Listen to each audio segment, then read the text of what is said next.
Everything begins in a past not so long ago, where mountains of bodies piled up on a bloody battlefield. That deadly conflict became known to everyone as the Great War between justice and the demons. But it finally ended when the feared celestial demon was defeated by the legendary combat immortal. Years later, the master tells his young disciples about the legendary technique of the Shining Eye Fist. The little ones get super excited and ask if the master himself really learned that incredible technique. A boy with black hair is totally skeptical of the story and mutters that the master must be lying. The master closes his fist firmly and guarantees that whoever inherits this martial art will become invincible. The young boy complains that his own father keeps making up lies, and that the technique sounds like a big joke. He continues questioning his father, saying that if all of that were true, their situation would be very different. After all, it makes no sense for such a powerful warrior to live hidden in a tiny dojo teaching children.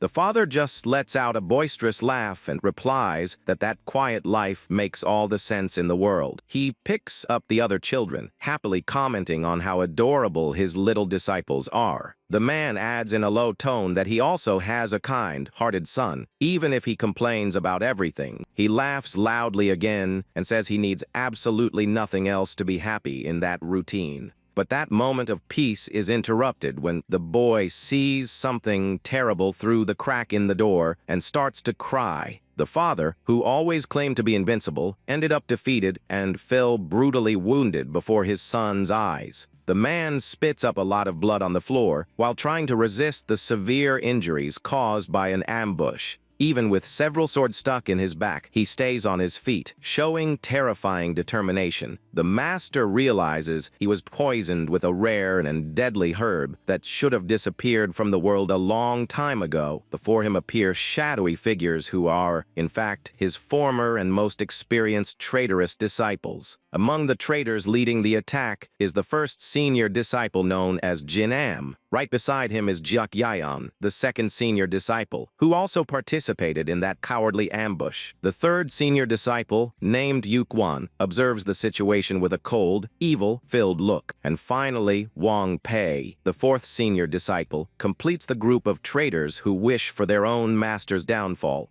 The father shouts in anger, asking if they really coveted that absolute power enough to betray him. The leader of the traitors becomes furious to hear the name of the ancient combat immortal mentioned at that moment. The master smiles and provokes the traitors, saying they will never get the power because the technique has already been inherited. The revelation leaves the villains completely shocked and enraged by the audacity of the man about to die. The master looks toward his hidden son and apologizes for showing such a pathetic side at the end of his life. He takes a deep breath and warns that from that exact moment, every move will serve as a final great lesson. The man asks his son to watch closely every detail of his posture and the flow of his hands in combat. He focuses all the energy he has left into a closed fist, preparing a devastating attack. With a swift and overwhelming movement, the warrior launches his final blow with terrifying force. Punch carries all the power accumulated over an entire lifetime, serving as the final inheritance for his heir. The traitors panic when they realize the magnitude of the attack and shout for everyone to attack together. The leader advances desperately, demanding that the master hand over that absolute power once and for all. But the final blow is dealt, releasing an overwhelming shockwave that consumes the entire surrounding environment. Outside the temple, the silent mountains are lit by a sudden glow that echoes through the dark forest. A huge explosion of light divides the night, revealing the destructive force of the secret technique used by the master. When the dust settles, the boy comes out of hiding, crying, and slowly approaches his father's motionless silhouette. The master smiles and admits that invincibility might have really been a bluff, while his son begs him to stop. Even weak, he asks with a proud look if his son managed to see the true essence of that blow. The father points to the illuminated horizon and says with complete certainty that that fist was indeed invincible. Then, he hands over an ancient manual of techniques, revealing the true name of that secret martial art. He explains that the secret of the boundless fist unites all arts, and that the boy must give his own name to the technique. the master caresses his son's head, stating that the succession has begun and that he fully trusts in his journey. To protect his heir and the legendary legacy, the man's body turns to ashes, leaving young Jin Gwon alone. Clutching the booktube to his chest, the boy accepts the weight of that legacy and hides the precious technique in his clothes. Meanwhile, far away, one of the traitorous disciples grinds his teeth in anger and curses the late Master Jin Mu. They realize the master chose mutual destruction, and that they only survived thanks to one of them using an escape technique. The traitorous disciples spit blood, shocked by the immense damage they suffered just by being grazed. The leader coldly orders them to search for the late master's son and disciples to kill them without mercy. He adds that when you cut down a tree, you must pull out all the roots to avoid future problems. Meanwhile, young Jinwon flees desperately through the forest, holding tight to his father's precious manual. He runs non-stop, heading deeper into the woods to escape any relentless pursuer. Isolated from the world for 10 long years, he trained his straight punch like a madman, focused only on his revenge.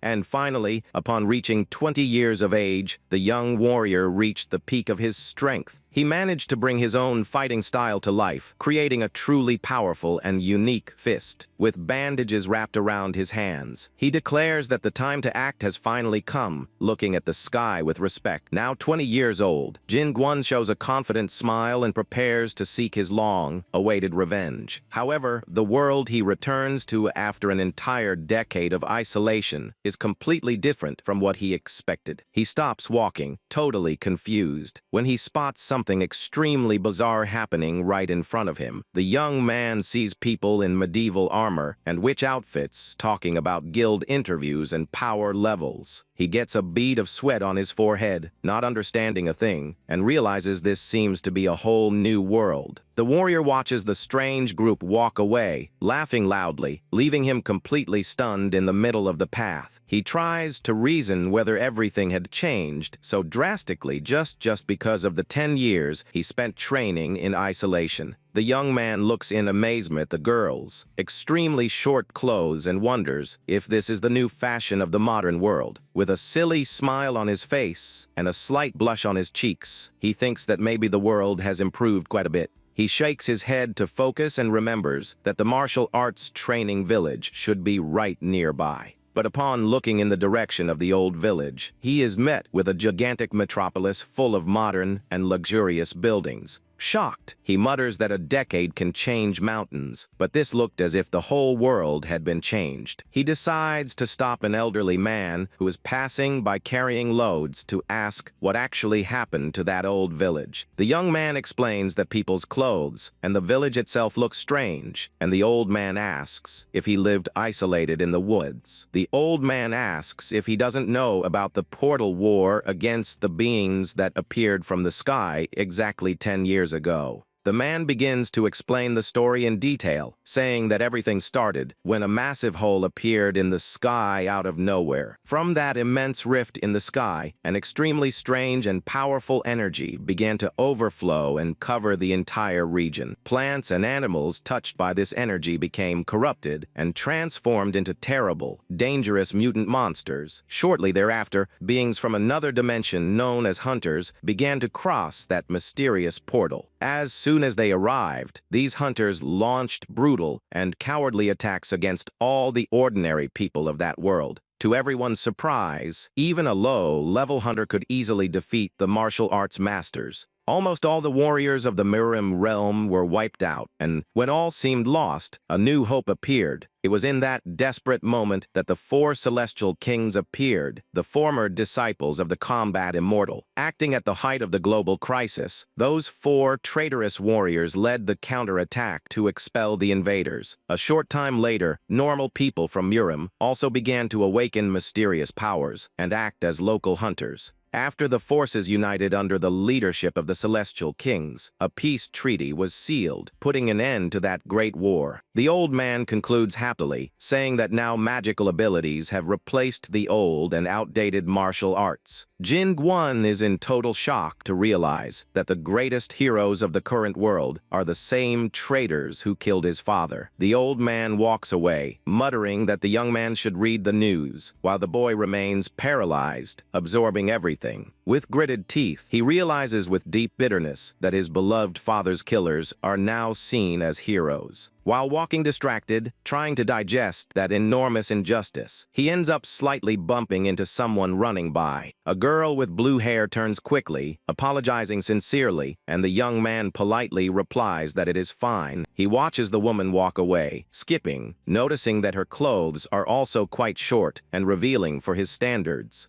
Thinking of going to an inn to get more information, he puts his hand inside his robes, looking for some coins. But upon touching the spot where he kept his precious belongings, he gets a terrible fright to notice that everything is simply gone. Desperate, he realizes that the valuable secret manual left by his father that was hidden inside has also disappeared. A terrible suspicion crosses the young man's mind. He widens his eyes, remembering the blue-haired girl from earlier. Meanwhile, the thief runs quickly through a dark alley, thinking that that object, being so well hidden, must be valuable. The young hunter-thief, named Alice, complains about the bad smell of the old book, not imagining what that manual is about. Suddenly, a mysterious voice sounds behind her, complaining about her lack of manners in speaking ill of other people's belongings, scaring the girl. Jin Gwon appears crouching on top of a wall, looking at her seriously, and warns her that that book is worth more than her own life. The girl is shocked by his presence there, and the young man replies calmly that he simply followed her energy. Trembling with fear, she asks what his profession is and if he is not, in fact, a feared dark mage in disguise. Jin Gwon says he does not know what a dark mage is and firmly demands that she return his belongings immediately. The young man jumps off the roof and begins to preach a sermon about morality, saying she should never steal from others. Alice realizes that he can read her mana with ease, deducing that the young man's level must be extremely high. Quickly, she changes her attitude, apologizing and returning the book, but takes the opportunity to ask for a loan of gold. He is confused, not knowing what gold is, and she despairs upon seeing that he only has a few old iron coins. The girl falls to her knees, crying hard, and tells a sad story about her sick sister who needs urgent medicine. Jin Gwon shows concern for the sister's illness, while the thief celebrates in silence, thinking he fell for the scam. She continues the act, telling him about a terrible plague in the village and about a mysterious healer who appeared with the cure. Alice reveals that the man charges a fortune and now demands that girls without money pay for the treatment with their own bodies. The young man asks why she doesn't work to pay for it, and she cries, saying she would be in danger because she is very young and pretty. She pretends to wipe away tears, looking sideways to see if the young man will finally take the bait of her fake sadness.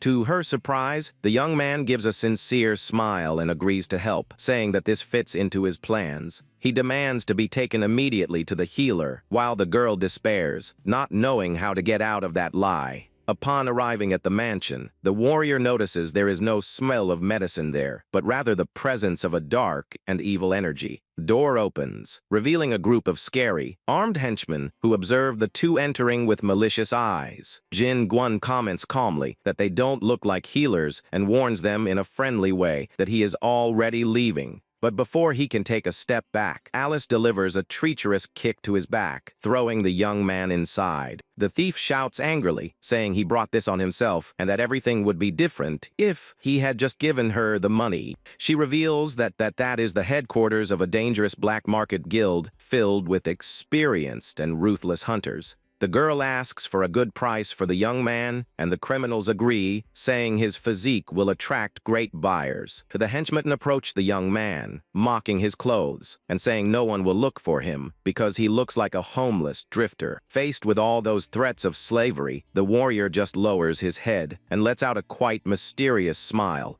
The masked henchman is confused and irritated by his reaction and asks if the young beggar has lost his mind. Jin Gwon says with disdain that he is relieved to see that human trash remains exactly the same in the world despite so many changes. Enraged, the giant henchman lifts his heavy wooden weapon, ready to deliver a violent blow and teach the young man a lesson. The young man closes his fist calmly, thinking that since they are just bandits, he can test his punch without feeling any guilt. The young man prepares to launch his attack with all his mental and physical strength focused directly in his devastating right fist. He repeats mentally that he will have no pity for those criminals. He begins the movement of his overwhelming blow. The masked giant feels an absurd pressure coming from that attack and lets out a murmur of astonishment, unable to react. Outside the imposing traditional Chinese mansion, everything seems calm and silent for just a fraction of a second. Suddenly, the entire structure of the building explodes violently from the inside out, launching debris in every direction. Alice is thrown far away by the violent shockwave generated by the punch and looks back in total panic. Large pieces of concrete and roof tiles fall from the totally destroyed ceiling of the mansion, raising a curtain of smoke. The other members of the guild who survived look around, scared and understanding what caused such destruction. They approach slowly and see the masked giant lying motionless on the dirt floor amidst the rubble of the ceiling. Suddenly, one of the henchman has a stroke of intelligence and points firmly, shouting that he finally understood everything. He states with conviction that that immense destruction was actually a demonstration of power of the boss's secret ability. He praises the speed of the blow, and the confused boss begins to believe that he really did deliver the attack without realizing it. The giant laughs, proud, and boasts, saying that he really should not use his full strength to avoid demolishing the whole place. While they celebrate, Jingguan remains lying on the floor, sighing and thinking about how that situation is complicated. The young man looks out of the corner of his eye, evaluating everything that happened calmly and planning his next discreet step. Actually, he remembers that during his punch, he spotted something totally unexpected in the last millisecond. Right behind the mansion's wall, two innocent little children were running happily and playing soccer in the street. He realized that if he delivered the full blow, the little ones would be hit by the devastating energy explosion. If the punch had continued straight, all that urban area would have been instantly pulverized, causing a terrible tragedy. Since the punch had already been initiated, it was impossible to simply cancel it or contain the enormous force of the impact. The only viable alternative in that moment of absolute despair for the young warrior was to change the course of the energy. He focused all his body control to redirect the fist upward, breaking the ceiling and sparing the children. In that last instant, the young man managed to divert the trajectory of the blow, releasing the energy wave upward. With that, only the building's ceiling was destroyed, saving the life of those innocent children playing on the street. Lying in the rubble, the warrior finds the whole situation funny and reflects on his power with a smile. He mutters that strength is not everything, while the criminals think he has gone crazy and decide to sell him as a slave soon. But that ragged young beggar was actually the strongest man in the world, using only a simple straight punch. Later, night falls, revealing the crescent moon through the cold bars of a dark prison in the guild. Locked in the cell, the warrior observes the other prisoners, who are sleeping soundly on the cold stone floor. He reflects with concern that he needs to learn to contain his immense power so as not to hurt innocent people in the future. The young man turns around and decides to introduce himself politely, revealing his true name to the girl. Suddenly, he hears a soft noise coming from the bars and directs his attentive gaze to the entrance of the cell. It is Alice, who appears on the other side of the bars, making the young man comment on how her name is quite unusual. He begins to eat a rice ball brought by her, but complains in a humorous way that he deserved at least some boiled meat. Alice sighs with frustration, asking if he really thinks that is the right time to be complaining about food. She rails indignantly, asking if he doesn't feel angry for having been deceived so cowardly by her. The young man asks calmly if her situation is resolved, and the thief hesitates, showing guilt. She grabs the bars and confesses that she did indeed need the money because her sister is really very sick. Even so, she holds her head up coldly and warns that she will not feel guilty for the cruel fate he will face. Alice justifies her actions by saying that in that cruel world, whoever lets themselves be deceived is always the only fool in the story. However, the young girl's body trembles visibly, revealing that she is suffering a lot on the inside with that attitude. Jin-gun comments calmly that he thought everything had changed, but notices that some things remain the same. He adds that if his sacrifice will help heal her sister, then that is enough for him. The warrior smiles gently and says she should not apologize because he himself offered to help first. Alice is paralyzed and red-cheeked upon hearing that declaration of extreme kindness coming from the young man. Jin Guan says there is nothing more painful in the world than failing in the sacred mission of protecting one's own family. Embarrassed, she starts shouting, calling him a stupid beggar, while the young man complains about that unprovoked rudeness. The young man takes the opportunity to ask for a favor, requesting that she keep his precious book until he comes back to get it again. She accepts the request awkwardly, muttering that the book stinks and that she won't keep it for very long. She says he had better hurry, while a carriage full of prisoners begins to cross the dense forest. The guards comment apprehensively about how that dense forest seems scary even during the clear day. One of them explains that the isolated location serves to avoid the Hunters Association's radar because of slave trafficking. Even so, the other fears danger for crossing the natural habitat of extremely strong Class B monsters. Finally, the carriage stops in front of a large, hidden wooden warehouse, and the guards announce their arrival at the destination.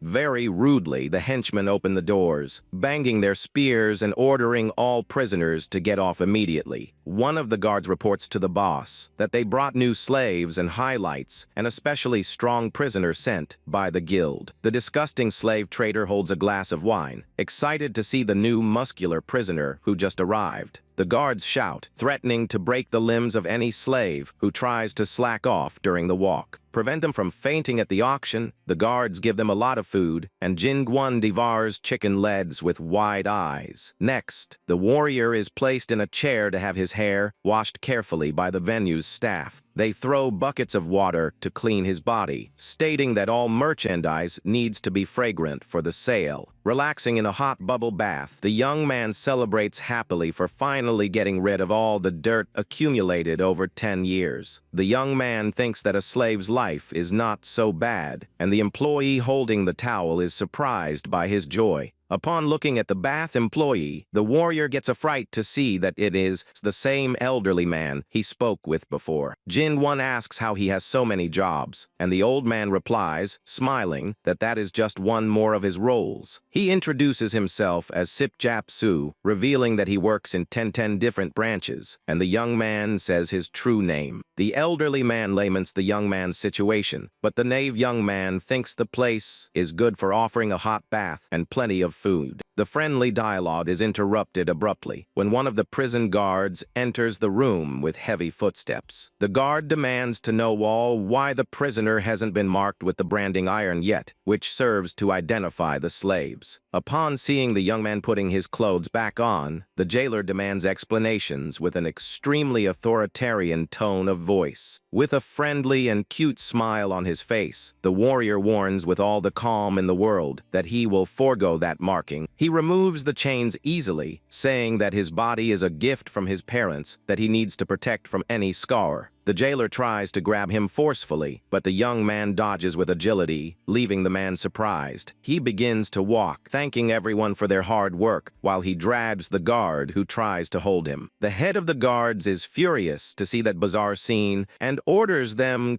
to capture the young man immediately. The young man walks calmly through the luxurious hallways of a gigantic mansion while trying to find the exit. He admires the absurd size of that luxurious residence and plans a discreet way to escape from there. Upon finding the employees who babbed him earlier, the warrior asks in a friendly way if they know the correct way. The frightened employees agree to help and ask fearfully if what he is carrying is not heavy. He asks what would be heavy and ignores the fact that he is dragging an entire line of guards hanging off him. With absurd ease, the warrior crosses the main gates, carrying all those men like a human train. Suddenly, the slave trader shouts from outside, saying that it is useless to try to escape from that place. The man boasts about having foreseen that escape attempt and shows himself off, surrounded by dozens of armed henchmen. He reveals, proud, that he hired Ma Young Chung, a renowned Class C hunter, to deal with any unforeseen event. The hunter begins to make a long, arrogant speech, boasting about his great achievements and noble origins. But the arrogant speech is interrupted tragically when the hunter is suddenly crushed by a giant paw. A gigantic mutant Class B mountain bear emerges from the shadows, leaving the slave trader horrified. The henchmen panic completely upon seeing the elite hunter be defeated with just a simple blow from the monster. While the henchmen run desperately, Jin Guan observes the immense bear with curiosity, finding the creature bizarre. Even with the furious beast about to attack him, the young man only thinks about whether the young thief is taking good care of his book. The scene cuts to the brilliant night of the modern city, full of colorful lights and illuminated, busy buildings. Alice walks depressed through the urban sidewalks, feeling the weight of remorse for having betrayed the young man who tried to help her. She stops in front of the alley of her humble residence, immersed in melancholic and sad thoughts about her choices. The young girl laments in silence for not having managed to keep her promise to take the medicine to her beloved sick sister. Suddenly, she hears a familiar call coming from above, which makes her look up, scared. In the middle of the alley, Jin Guan appears crouching high above and asks about the book, leaving the girl astonished to see that he managed to escape. He replies innocently that the guards simply let him go, omitting the confrontation with the mutant bear. The young man asks about her sister's health, but is interrupted by very strong coughing coming from inside the neighboring house. Worried, Alice opens the door in a hurry, calling for her sister, while the young warrior follows her close behind with caution.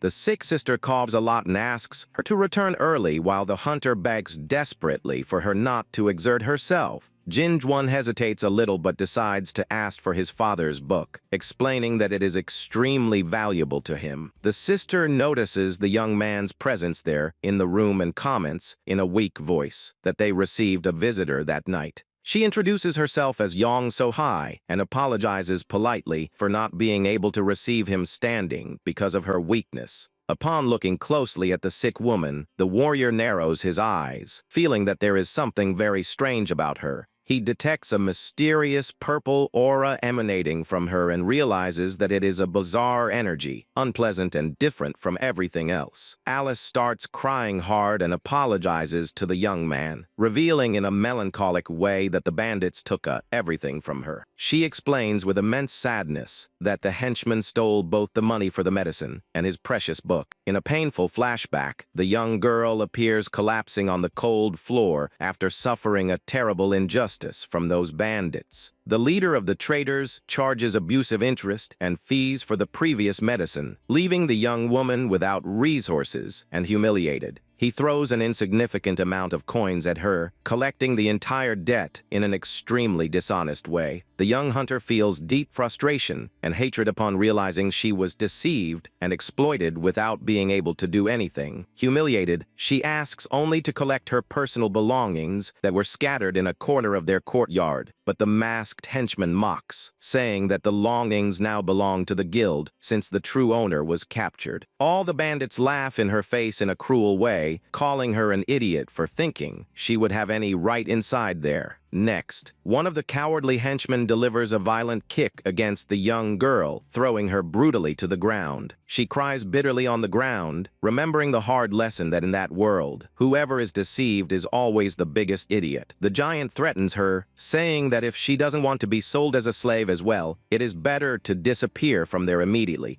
They laugh maliciously, suggesting in a disgusting way that she sell her own body for a good price. The flashback ends, and the girl apologizes sincerely with her voice choked by crying and the humiliation she suffered. The older sister tries to comfort her, while the young girl laments for not having managed to recover the young man's precious belongings. Jin Guan observes all that suffering with a serious look, deeply touched by the pain of those two sisters. With great gentleness, the warrior puts his hand on Alice's shoulder, calming the girl and showing that he understands everything. Jin Guan says that even if those deceived are called idiots, whoever deceives others needs to pay a price for it. He holds the sick sister in his arms with ease and tells the two to behave properly from now on. The young girl with pink hair blushes quite a bit and asks what the relationship is between that strong young man and her sister. He lays the woman back on the bed carefully, commenting in a humorous way that they already have a certain history. Jin Gwon admits that he also feels a little guilty for the fact that Alice did not manage to bring her medicine.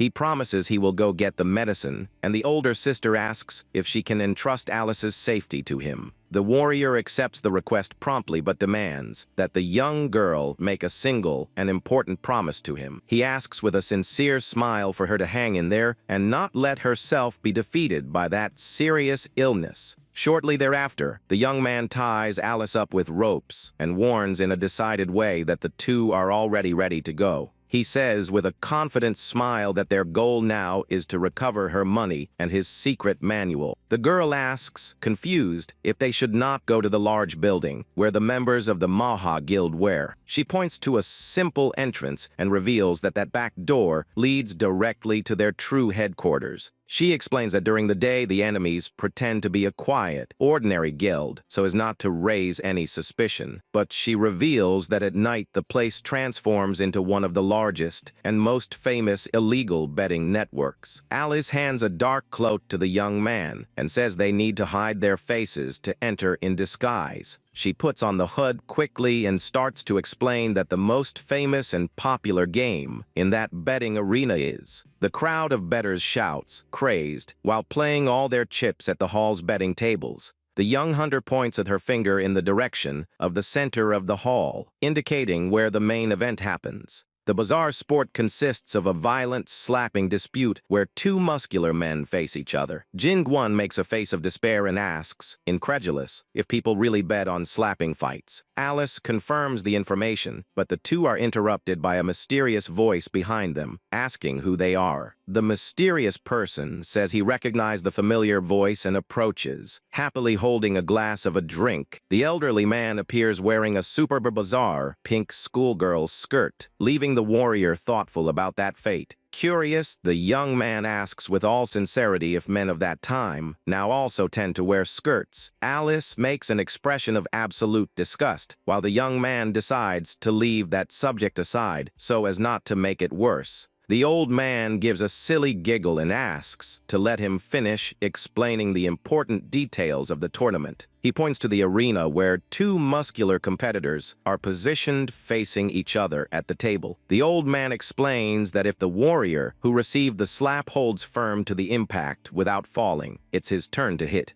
But if the fighter does not resist the force of the blow and collapses to the floor, he is eliminated and loses the dispute on the spot. Jin Gwon understands the rules of the game, but the young girl warns with seriousness that he should not even think about participating. She alerts in a tone of extreme concern that a slap like that can easily take an ordinary person's life. The narrator shouts, excited, announcing that the great champion and leader of the guild has knocked down another strong challenger. The feared rank B leader named Nahan Day provokes the audience, shouting and calling for new courageous opponents. Jin Gwon recognizes the man as the leader of the traders from before and realizes he needs coins to sign up. He whispers, asking if his companions have any money to lend, but soon gives up on the question. The old man pretends it has nothing to do with him, sweating nervously so as not to have to give any coins to the young man. Jin Gwon puts his hand on the old man's shoulder in an intimidating way and recalls the conversation the two had earlier. With a scary smile, the warrior says fate brought them together, and the old man comments that he looks like a mugger. The young man approaches even more and demands that the old man look him straight in the eyes to see his sincere desperation. Trembling with fear, the old man hands over a bag full of coins, claiming that that is just a sponsorship for the young man. The arrogant champion continues shouting and challenging anyone in the audience to bet everything they have on the dispute.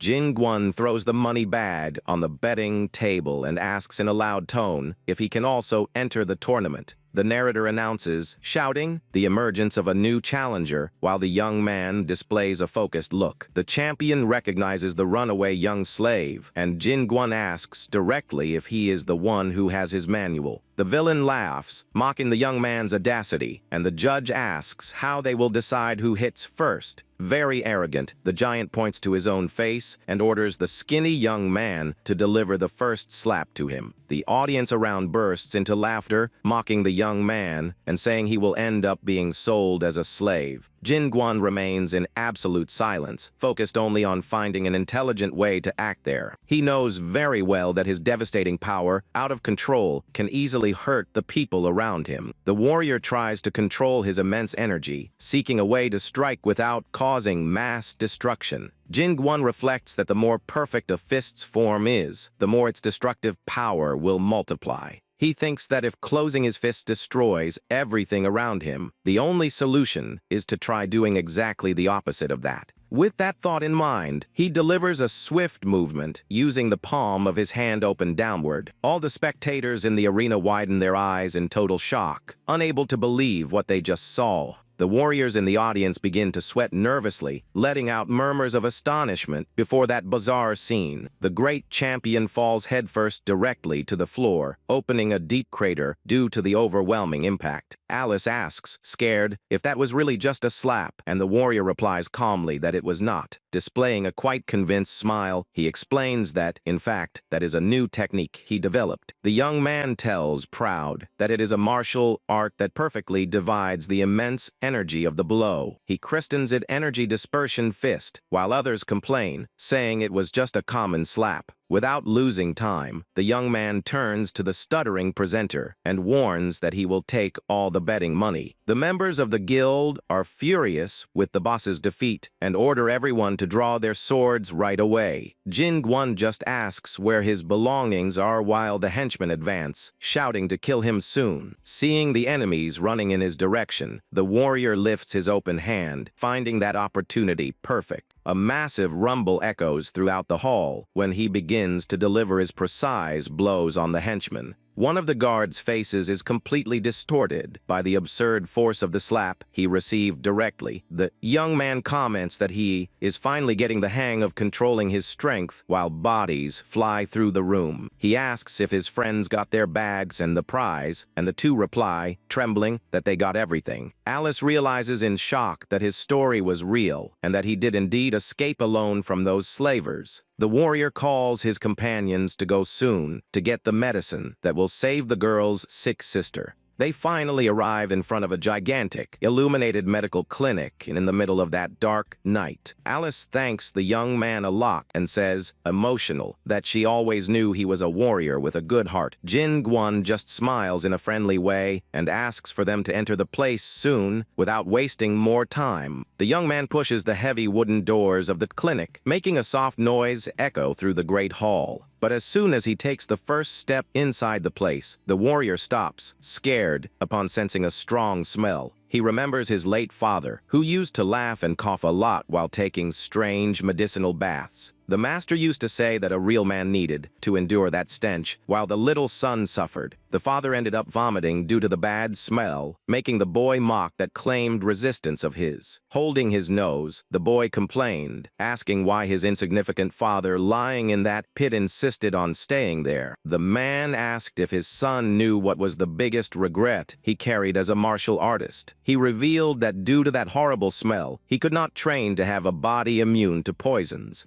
The master added that his sense of smell was very sensitive, and for that reason, he simply did not tolerate the stench. The man jumped out of the bathtub, throwing dirty water on his son, who complained, asking why he tried to do that. Back in the present, the warrior decides to enter the clinic, recognizing that same strong and familiar odor. He focuses his attentive and serious gaze on the environment, knowing very well that that bizarre stench is unforgettable. A mysterious man wearing dark robes emerges from the shadows, commenting on receiving visits so late. The doctor asks if they want medicine, and the warrior soon notices that the subject uses poison techniques. The doctor explains with sympathy that the number of sick people has increased, and for that reason, he performs consultations at night. He tells Alice that the plague has spread throughout the village, leaving the young woman quite scared and surprised. The doctor says that, fortunately, they have the guaranteed cure while attending to another client client in a very patient way. He reports that he uses snow ginseng and jade bee honey to refine a very powerful, special pill. The doctor shows the purple pills in his hand, saying it is a blessing to be able to create elixirs with his techniques. Next, the doctor hands a small bag with special medicinal herbs directly to Alice. Very happy, the young woman holds the packet of medicine with both hands and thanks the good doctor immensely. The doctor asks her to take care of herself while Jinjuan begins to search discreetly through the clinic's drawers. The doctor continues giving instructions for use while the noise of the young man messing with things echoes through the room. Alice shouts, irritated, asking what he is doing there, and the doctor asks if the young man is looking for something else.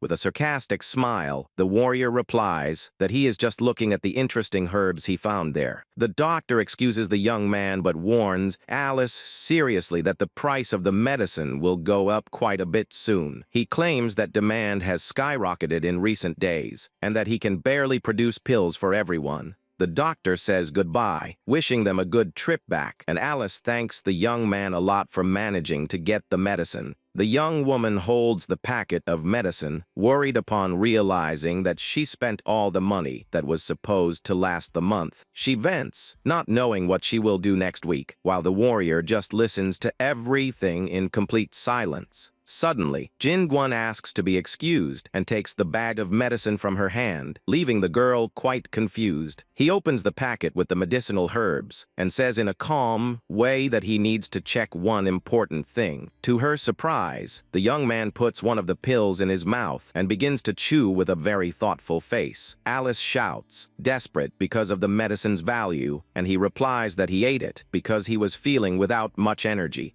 She laments the waste of money, while the young man smiles, asking her not to be such a cheapskate. The elderly Sip-Jap Su observes that entire funny interaction and lets out a suspicious murmur while analyzing the young man. The night proceeds calmly at the city's large medical clinic, while the group prepares to return home. Already at the sister's residence, young Yang So-hai puts the purple medicinal pill in her mouth to start the treatment. As soon as she consumes the medicine, she feels invigorated and smiles happily, surrounded by a strong aura of energy. Alice holds her beloved sister's hands firmly, crying with happiness to see that she is finally recovering. With tears running down her face, the young woman thanks Jin Guan immensely for accepting her selfish request. The older sister also joins in the sincere thanks, saying she is deeply grateful to the young warrior. The young man and the elderly man smile, satisfied to see that all that effort was worth it to save the woman's life. The sun begins to rise, and Jin Guan asks in a humorous way if they can put meat in her rice balls. The day dawns completely clear with a beautiful blue sky over the old traditional temple of that metropolis. Sitting in a high place, Jin Guan observes the horizon while he bites into his delicious rice ball with gusto. He chews happily, commenting that the taste is great and that food with meat certainly tastes much better. Sip-Jap Su appears outside the temple and shouts, asking what the young man is doing way up on the roof. The young man replies that the view from there is wonderful and takes the opportunity to ask how little Alice is doing.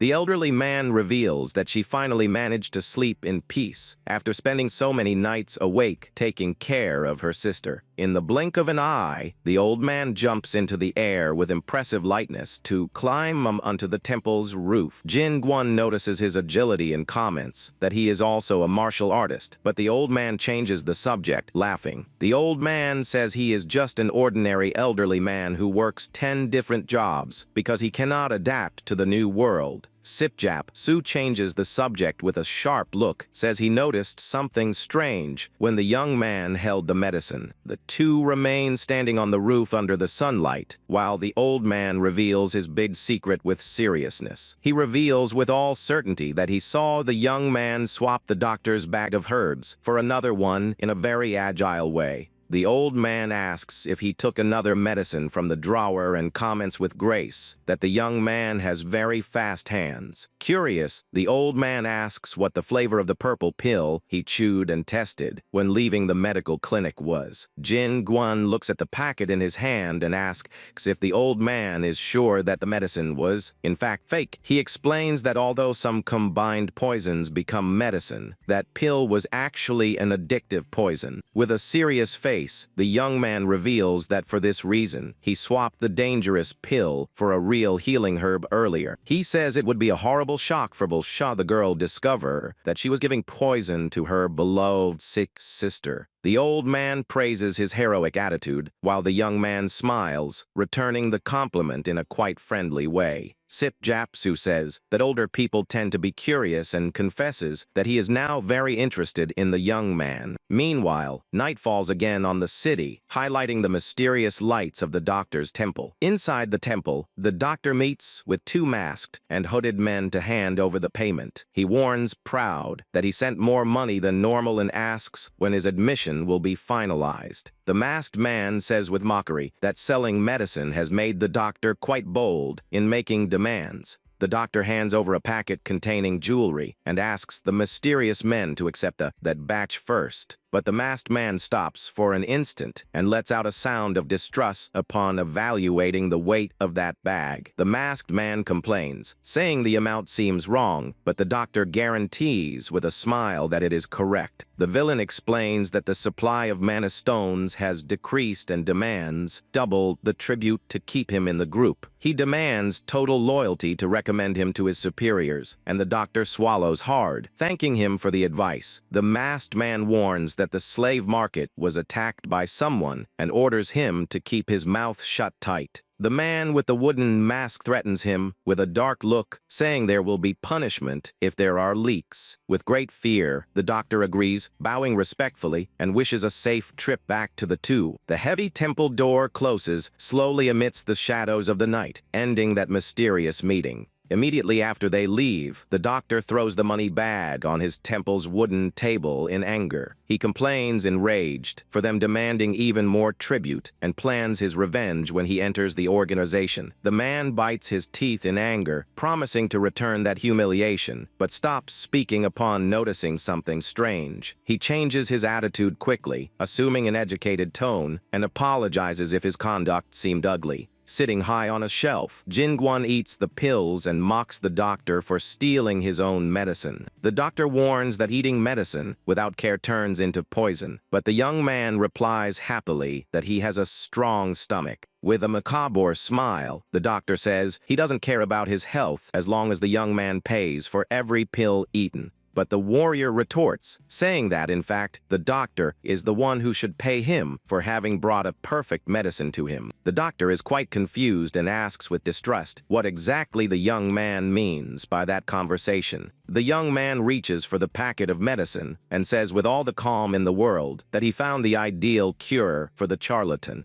He shows the purple pill with a challenging look and says that the best medicine for a con artist is a good physical beating. With his eyes shining in red, the villain warns in a dark way that sometimes closing one's eyes is the best cure. In an agile and sudden movement, the doctor prepares his secret attack with a closed hand to deliver his blow. He launches a deadly burst of poison needles, shouting that the young man must accept that if he wants to save his life. The needles cut the air at high speed, shining intensely while they advance directly against the target. The villain guarantees that the dangerous needles will not stop flying until they hit the enemy's body with precision. But with an unbelievable speed of movement, Jinguan manages to grab every single needle with his fingertips. The doctor widens his eyes and lets out a scream of complete panic upon seeing that his secret attack totally failed. He trembles nervously upon noticing that the invader managed to neutralize all the needles with extreme ease. The villain is incredulous that he used only his bare hands while the young man prepares an immediate counterattack. With an extremely powerful wind blow, the warrior repels the entire attack, leaving the opponent scared. The violent shock wave generated by the movement throws the doctor backward with overwhelming force. He screams in pain upon being hit squarely and wonders, totally confused, what kind of power hit him there. the villain falls brutally onto the wooden rebel and wonders if there was always someone so strong nearby. Jin Gwon walks slowly and questions him for using needles that should save lives only to murder people. He analyzes that the power behind the needles was weak, although the attack movement was very intelligent. The young man gives an ironic smile, finding the trick fun, but warns that the villain needs to learn good combat manners. Sweating cold and quite irritated, the doctor asks in a tense way to which organization the young warrior belongs. Jin Gwon tells him to choose just one tone to speak in and warns with mockery that soon he will not be able to speak at all. The villain tries to decipher the adversary's rank, thinking if he is an assassin for not carrying any visible weapons. The doctor concludes in his thoughts that the adversary can only be a fighter focused entirely on fist arts. He asks if the young man is indeed a boxer, and Jin Gwon replies coldly, revealing only his true name. The villain prepares himself, estimating that Jin Gwon's level must be at least rank B, or even much higher than his own. He concentrates an immense sphere of purple poison in his right hand, believing that he has the absolute advantage in combat. The doctor releases a poisonous mist, while the warrior complains about the horrible smell of sewage that emanates from there. Jin Gwon starts coughing quite a bit upon inhaling the toxic gas, while the opponent celebrates, believing in a quick victory. The young man tries to breathe amidst the purple smoke, remembering the lesson that a fighter's power is in his breathing. The doctor displays an evil smile, thinking that a blind fighter without air to breathe loses all his strength. He jumps into the air over the toxic smoke, stating that the young man now is nothing more than a resistant training scarecrow. The villain descends at high speed, shouting that the opponent will be the first victim to witness his new ability.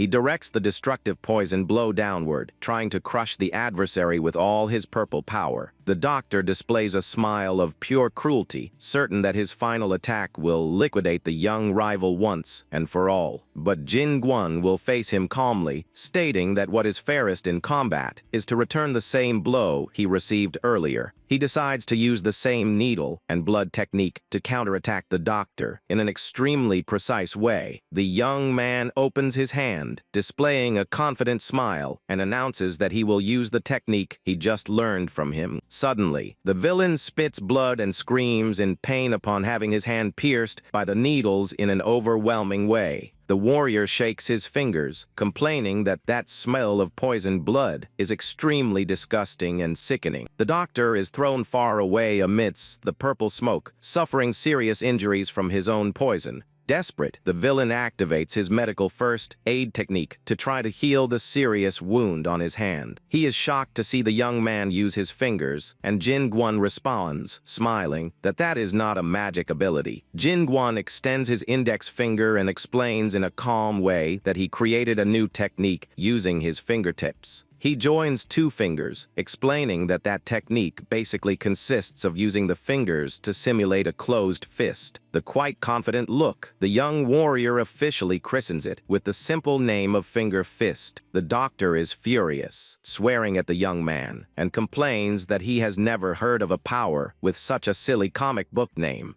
Ignoring the adversary's complaints totally, the young man hits his shoulder with a precise two-finger blow. The unerring attack penetrates with an absurd force, generating a strong purplish glow at the exact point of impact. The villain falls to his knees, letting out a scream of pain, and Jin Gwon repeats calmly that is not a magic ability. The warrior points his finger in the direction of the fallen opponent, reinforcing, proud, the name of his exclusive technique. The doctor tries to stand up, sweating a lot, and says he has never heard of a power that works in that bizarre way. But before he can finish the sentence, he is hit by one more swift and unerring finger blow, letting out another groan. Jin Gwon repeats the name of his technique calmly, while observing the opponent gasping and totally worn out on the floor. Quite scared, the villain recoils a few steps backward, trying in every way to keep his distance from the young man. Humiliated, the doctor shouts, enraged, asking until when the young warrior intends to keep mocking him. Jin Gwon comments that for someone so weak, his voice is quite loud, remembering that masters used fingers to subjugate rivals.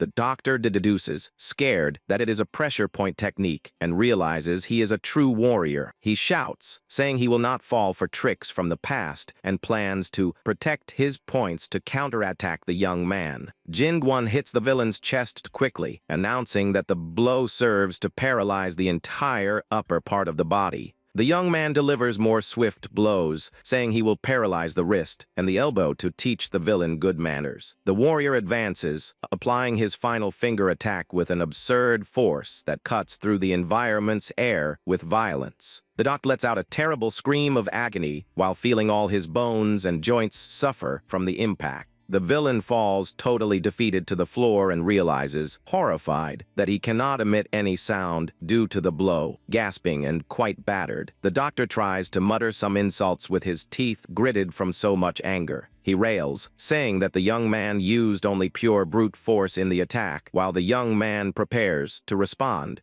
Jin-gwon displays a mocking smile and replies simply that he chose to call the technique that by his own sheer will. He remembers that during his arduous training in isolation, he promised himself that he would never lose to bad people. The young man meditated, focused on being the best at everything, including martial arts, character, and even his physical appearance. He adds, saying with melancholy that he would not lose even at rock, paper, scissors, leaving the villain confused. He explains that the opponent should have played rock, but warns that if he had done so, he would be hit by his 4 fists. Indignant for being humiliated, the doctor pulls out a purple elixir vial, promising to show the true rank B power. He crushes the mana stones he gathered, releasing a violent wave of dark energy to increase his powers. The villain activates his special poisonous blood release ability, concentrating all the toxic smoke around him. Laughing insanely, the doctor celebrates upon feeling that his power surpassed rank B and now reaches rank A level.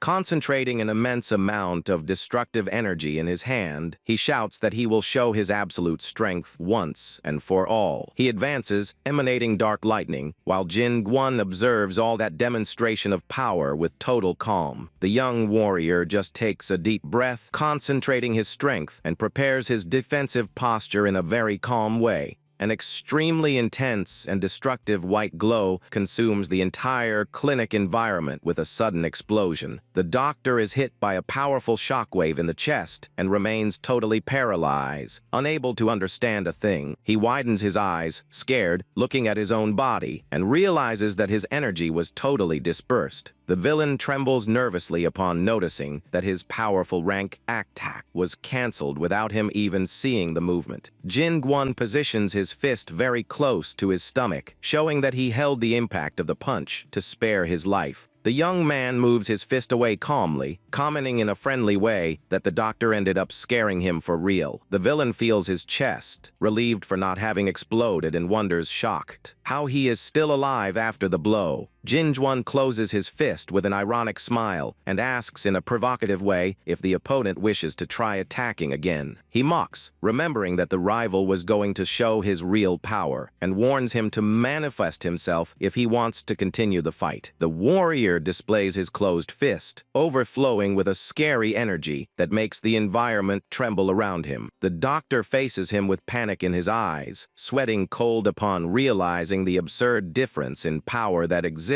between them. Totally defeated, the villain kneels on the floor, paying respect, and introduces himself by the name Baekmun-do to the young man. The following morning, the sun rises, illuminating the traditional temple with a soft and pleasant light through the trees. Lying in bed, young Yong So-hai begins to expel a dark purple smoke through her mouth while recovering her senses. The doctor applies acupuncture needles to remove all the poison from her body under the attentive look of Jin-gwon. Baekmun-do explains that the village's terrible plague was in fact just a weak poison that he himself spread. Alice's sister continues resting in bed while beginning to recover slowly from the toxin's effects. The doctor shows the pill he just prepared and guarantees that she will feel much better as soon as she takes it. Sip Japsu notices that he is an apothecary, and Jin-gwon is confused, not knowing the meaning of that word. The elderly man explains that hunters awaken common classes, but some manage to acquire rare classes, like apothecary. These rare professionals master advanced techniques of medicine and poison and are extremely difficult to find.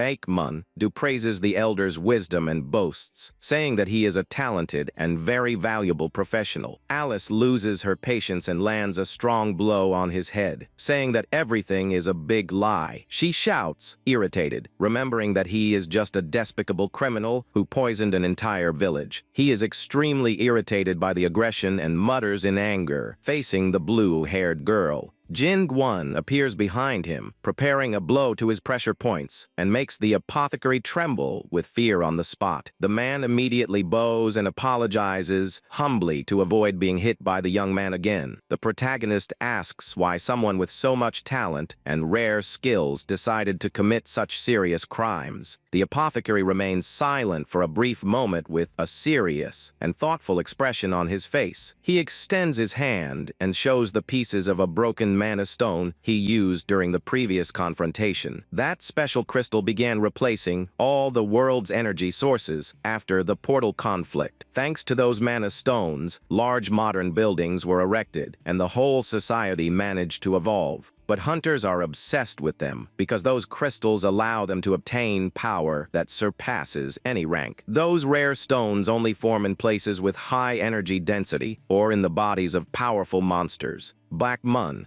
explains that they offered those valuable crystals in exchange for a tribute he had to pay. Alice is in shock to realize that all the money they paid so far was used as tribute. The apothecary just confirms the information with a tired look, leaving the girl even more revolted. The girl grabs his collar, demanding the money back while the old man tries to calm her spirits. She is even more furious to see that the man is wearing the valuable necklace that belonged to her beloved father. Silence takes over the room, while everyone observes the girl's tense reaction before the apothecary. The man holds the necklace and explains, with a sad look, that that jewelry is the only memory left of his father. Alice does not want to hear excuses and starts kicking the apothecary, while the others try to contain her fury. The bump on his head, the man explains that it will be almost impossible to recover the rest of the money sent. Jin Gwon asks about the superiors who received the tribute, and the apothecary begins to tremble nervously. The young man maintains a focused and serious look, focused on discovering the identity of the organization's leaders. The apothecary hesitates for a moment, feeling immense pressure, and decides to cooperate with the young warrior. The man offers to guide the group directly to the place where the criminals tend to meet. He alerts that those bandits are very dangerous because they have the support of the powerful Red Blood Alliance. Jin Gwon asks what that alliance is, and the apothecary is perplexed to notice that he has never heard of it. The man jokes, saying the young man seems to have lived isolated on a mountain for over 10 years straight. He explains that the great heroes of the New World are the known 4 celestial kings of that region. He reveals that the organization behind everything is the feared Blood God Guild, which dominates the territory. That sinister guild is commonly known by everyone in the city by the name Shadow Mafia. They operate in secret cells to hide their identity and make high profits from illegal mana stone trafficking. The biggest reason for their enormous power is the fact that they are protected directly by one of the 4 celestial kings. That powerful criminal alliance dictates the rules of the underworld, leaving any adversary afraid to act. He admits that although it is only a rumor in the city, an organization like that needs a big godfather. Jin Won just responds thoughtfully while a strange and icy energy begins to take over the place. The apothecary feels an extremely scary and evil presence emanating suddenly from the young man at his side. Alice and the elder take steps back, scared by that sudden change in the room's atmosphere. An overwhelming and pure killing intention envelops Jin Gwon's body, making the room's walls tremble. The young man remembers his true name and how he swore revenge against the traitors who destroyed his family. He recalls the words of his beloved father, teaching that the legendary technique did not serve to hurt or seek revenge. The The master used to say the most important thing was to have a strong sense of responsibility so as not to be consumed by power. Jin Guan clenches his fist with strength, feeling that energy, and mutters that everything is very strange about this story. Jin Guan looks at his own hand, remembering that his father's teachings are still the most difficult to understand fully. He smiles out of the corner of his eye, realizing he now has one more strong motive to resolve this whole old problem once and for all. The young man orders bake mun, due to show the exact path of the meeting soon, while the others observe his determination. The group finally approaches a luxurious, traditional wooden construction that serves as the enemy's hideout. Sitting at a table, the protagonist asks, confused, if the meeting point with the mafia would be at that same pharmacy. The apothecary explains seriously that the mafia members tend to come there at the dawn of every full moon. Jin Guan listens to the information in silence at the side of his companions, who seem quite tense with the situation.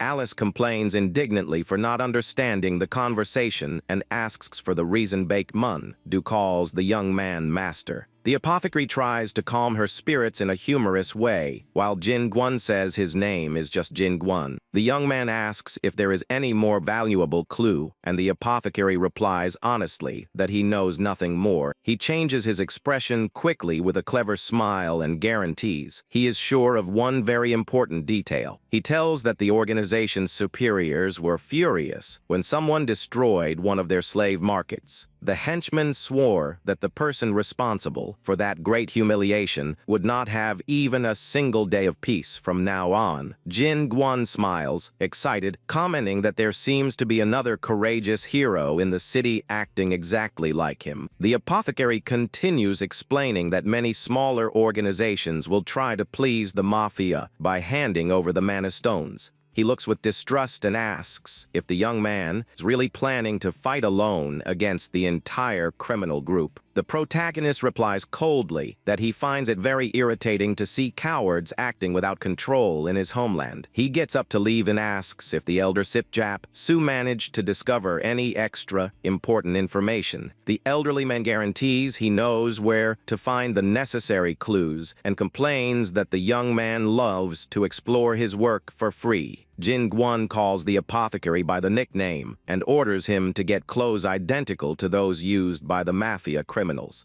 He asks Alice to watch the apothecary closely, while everyone else remains without understanding the protagonist's plan. The apothecary observes the large temple on the horizon and wonders, intrigued, for what the young man wants those special clothes. Using the disguise's dark cloak, Jin Guan enters the premises while the guards bow respectfully before him. The leader of the guards, sweating cold, warns quickly that that sector's monthly tribute was already fully paid earlier. Disguised young man continues walking at slow and firm steps, without responding to any of the guards' questions. Jin Guan asks, in a quite mysterious tone of voice, if the man really knows who he is talking to at that moment. In a quick memory, the apothecary warns that the enemy operates in isolated cells, and that it will be necessary to act with caution. The guard is suspicious and asks why that mysterious messenger returned so early if he came just 2 days ago. The man despairs and says he needs to send an urgent warning inside the temple, but is interrupted by the young man. Jin Guan delivers a devastating punch in silence, thinking that blocking the exits will make all the enemies appear. He believes that the hidden criminals will be forced to reveal themselves as soon as the main place is destroyed. A gigantic and overwhelming explosion consumes the entire temple structure, launching wooden debris into the air. A dense curtain of smoke and dust covers the entire street of the metropolis, scaring all the residents of that region. People passing by the sidewalk shout, scared, without understanding what caused that rumble so suddenly. Citizens point, surprised, to the destroyed place and wonder if the cloaked warrior was the author of the attack. The young man walks calmly among the rebel under the astonished look of the elderly man, who follows the scene from afar. Sipjap Su remains completely speechless before the scary demonstration of power of that young fighter. He reflects on how a 20-year-old young man masters such an absurd power coming only from his pure martial arts. The elderly man smiles, thinking he lived long enough to witness the emergence of a legendary hero, and indicates the path. The warrior says that one thing still bothers him quite a bit, and the elderly man asks if there is any new problem with the mission. The elder agrees about the immense value of the mana stones that serve as the society's main energy source. He explains that the Hunters Association itself manages those crystals with extreme care together with the Celestial Kings.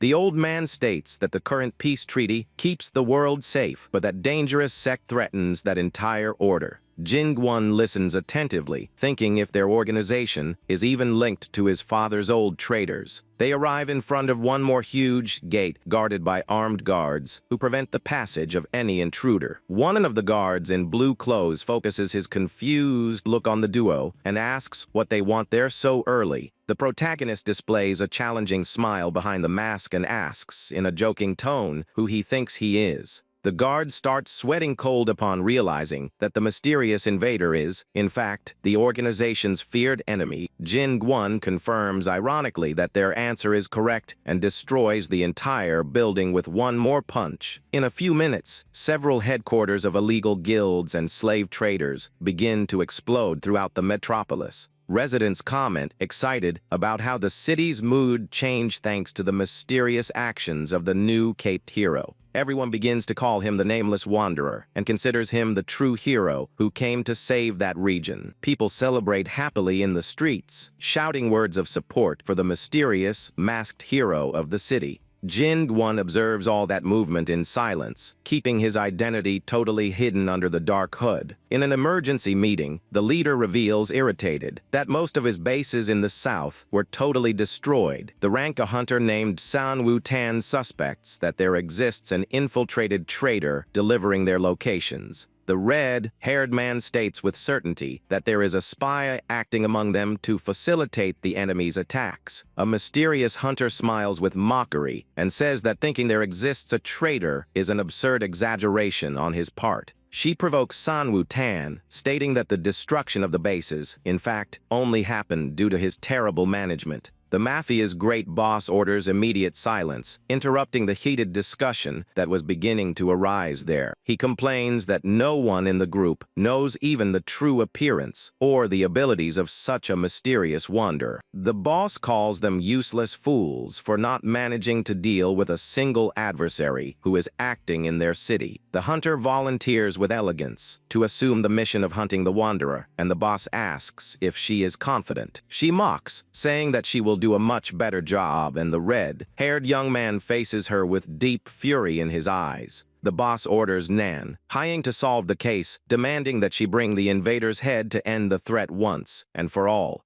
Jingwon gives a confident smile, thinking that the mafia criminals must be crazy to manage to kill him now. The apothecary asks if it is really safe to cause so much noise knowing that dozens of strong enemies can unite against them. The young man replies, laughing, that even hundreds of ants are useless before a strong tiger, leaving the apothecary scared. Baek Mun Do asks why they went to that luxurious temple, and the young man replies in a quite enigmatic way. They arrive in front of a destroyed door that serves as the true main headquarters of the feared criminal Maha Guild. Inside, the muscular leader prepares himself with his henchmen, announcing that the great day of vengeance finally arrived. The boss, Nahan, Day says with anger that his cheek finally went down and swears that he will not be deceived by the rival again. He remembers the humiliating slap he suffered in the previous tournament and accuses the adversary of having cheated in a dishonest way. The accomplices guarantee that the beggar young man will not have any chance against the boss's special ability to raise his arms. The henchmen continue celebrating and shouting words of support, but stop speaking upon noticing a strange presence there. One of the criminals screams in absolute panic upon seeing the protagonist emerge in a silent way right beside his companion. Everyone in the room remains completely paralyzed with fright without understanding how the young man managed to enter in such a fast way. The leader Nahan, Day widens his eyes and trembles upon immediately recognizing the ragged young man who humiliated him in the past. The villain shouts enraged, calling the opponent a filthy beggar while he concentrates all his strength to initiate the attack. but in a fraction of a second, Jin Guan lowers his open hand, applying a swift and unerring slap on the face of the enraged opponent. The giant lets out a groan of pain upon receiving the direct impact of that violent blow on his already bruised cheek. He passes his hand on his face, totally confused, upon noticing that this time the impact of the blow was extremely light and soft. The protagonist smiles in a friendly way and explains that good manners taught with affection should never be forgotten. Ignoring the villain's combat posture totally, the young man just walks calmly in the direction of the center of the room. To everyone's surprise, the young man simply pulls a chair and sits in a very loose way before the guild boss. With an air of authority, the warrior orders the henchman to spread an urgent message to the entire city from today on. He displays an evil smile and announces that from now on, the Nameless Wanderer is the new and only leader of that guild. Naihan Day is completely confused upon hearing that bold proposal to take over the command of his own guild. Sweating coldly, the man stammers an apology and says he didn't quite understand what the young man just said. Jin Guan replies calmly that he heard the warning perfectly and has no intention of repeating his words again. He smiles and says that he is putting the place to good use, so the villain shouldn't treat it like a tragedy. The villain complains that the young man keeps acting from the shadows like a coward and asks if his parents are still alive. He shouts angrily, stating that he built that guild with dirty tricks and guarantees that both his parents are alive. Jin Guan delivers a violent slap right to his head, saying that is the biggest reason for him not to act like trash. The protagonist sits in the chair with the defeated opponent at his feet and asks if anyone else there has any complaints. An old broom starts sweeping the temple's wooden floor, raising a large cloud of dust across the room. Nahan Day cleans the floor, muttering indignantly, and swears he will pay back all that humiliation as soon as he gets a chance. The warrior calls the villain back, and the man turns around, scared, with his cheek extremely swollen from the slap. Jin Guan tells him to sweep the place more carefully, because the sound of the broom is disturbing his concentration. The villain moves away, trembling and wonders, scared, if that monster can also read his thoughts in some way. He reflects on how B-level people are considered elites in that new world and receive luxury treatment. The former leader thinks he should be living like a king in that small town and regrets ending up in that humiliating situation. The protagonist appears behind him, smiling, and orders the giant to clean every corner without doing any shoddy work. Bakmun Du approaches, praising the ease with which the young master took control of that entire criminal guild. The apothecary confirms that he put up posters all over the city announcing that the Wanderer now commands the Maha Guild. Since the masked hero's popularity is skyrocketing, the rumors about his new whereabouts spread in a matter of minutes. Jin Guan wears his hood and thinks that by now, the news must certainly reached the ears of his enemies. The apothecary questions if they will really show up just because of rumors, and the young man guarantees that they certainly will come. He looks at the starry sky and states, with all the conviction in the world, that his rivals might show up today. Jin Guan complains that he can't even see an ant on the street, and the apothecary advises that the young man needs to have patience. Sip Jap Su enters the room, commenting that the enemies must be very nervous about the news, and that is why they are late. Suddenly, soft knocks on the door catch the young man's attention, and he turns quickly with a very focused gaze. Thinking his rivals have finally arrived, he opens his arms confidently and asks if they are ready to fight. Warrior is left completely speechless upon hearing a very gentle female voice, replying from the other side of the door. A beautiful woman enters the room, commenting mockingly if he really thought dangerous bandits would be so pretty. A group of young women dressed in traditional clothing enters, bringing a special invitation for the city's new masked hero. The young woman kisses the scented envelope and warns she prepared a special banquet to celebrate the hero's great achievements. She hands over the card with a lipstick mark and invites all the guild members to attend her establishment. The women walk away, leaving a scented, sweet aroma in the air that completely changes the atmosphere of that temple. Alice complains indignantly upon seeing the warrior blushing and sighing with happiness for having received the invitation from that beautiful woman. Sipjapsu smiles, scratching his beard, and comments that the bait used by the enemies was indeed very attractive to the young man.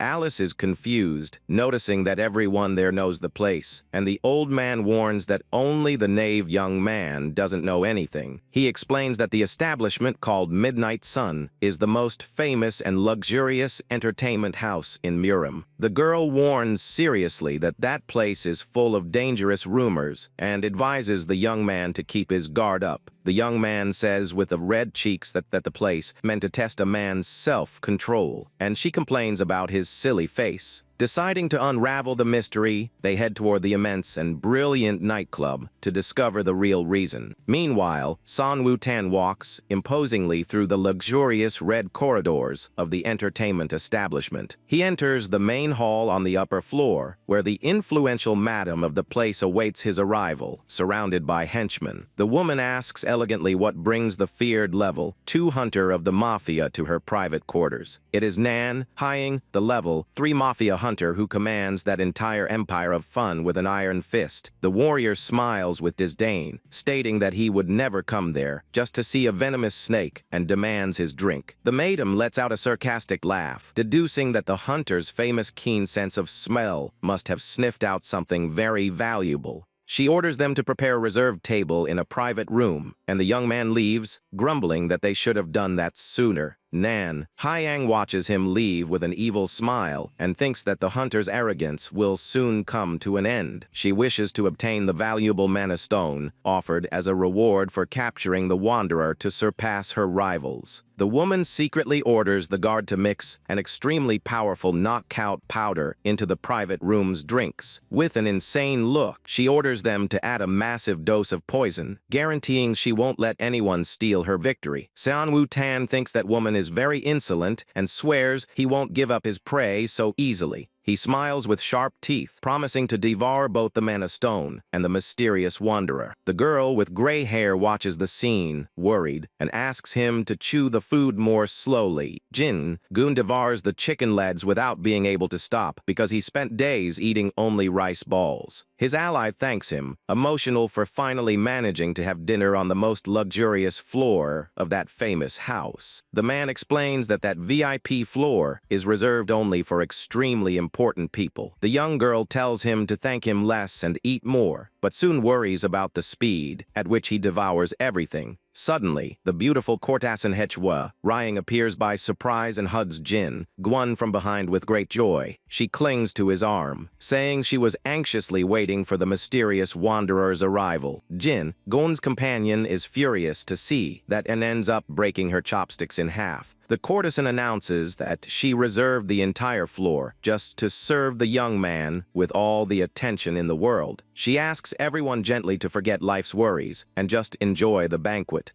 Next, the beautiful young woman holds the protagonist's hands with affection, catching his attention in a sweet way. She reveals that she prepared a special table reserved just for him and asks if he isn't curious. The ally is unconvinced by the woman's bold attitude, knowing that Jin Gwon falls easily for any provocation. Jin Gwon is all flushed and admits that he is super curious to see what awaits him in that secret room. The young woman desperately tries to stop the young man, shouting that entering that place is extremely dangerous. But suddenly she feels a strong dizziness in her head and can barely stay on her feet at the dinner table. Meanwhile, the courtesan takes Jin Gwon to a very calm private room decorated especially for him. She whispers seductively that the place is so quiet that no one would hear anything happening inside there. The truth is that the woman is a secret mafia affiliate and thinks he is just another man who is easy to trick. Upon seeing the young man's silly expression, she suggests going slowly, and he agrees with a totally docile smile. Thinking about how easy her mission is, the woman serves a glass of special wine to celebrate the moment. She watches the young man drink without knowing that the glass is full of a powerful sleeping pill capable of knocking anyone out. But the courtesan is in absolute shock when he drinks everything at once and only praises the taste of the drink. He bangs the empty glass on the table with enthusiasm and asks her to serve more of that wine immediately. The woman is paralyzed with dread upon noticing that the potent poison had absolutely no effect on him. Trying to hide her desperation, she forces a nervous smile while she refills the warrior's glass.